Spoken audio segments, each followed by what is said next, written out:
Nasa kay Tanggol na ang trono para pagharian ang Quiapo.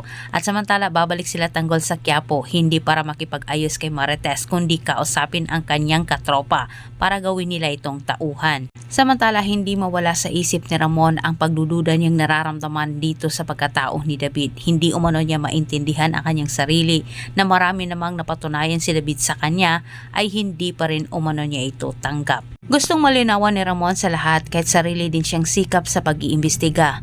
Gusto ni Ramon na puntahan muli ang Quiapo at si Marites ang kanyang pakay para kausapin ito patungkol sa kanilang anak. Pero sinabi din sa isip ni Ramon na maaring maling tao umano ang ipinakilala ni Olga sa kanila. Maaring ito ang tunay na anak umano ni Rigor at hindi ito kanyang anak. Balak ni Ramon na iharap itong si Jesus at Marites upang sa ganitong paraan malaman umano niya mismo kay Marites kung ano ang totoo. Gustong bumuo ni Tanggol ng grupo sa Quiapo, magsisilbing proteksyon para sa kanilang negosyo. Na kung saan sa parehong araw ay bibisitahin naman ni Ramon itong si Marites sa Quiapo. Binigyan ng huling pagkakataon ni Rigor itong si Marites, nag-uusap sila patungkol ito sa kanilang relasyon pero walang nangyari bagko silang dalawa ay nagbangayan at nagsisihan.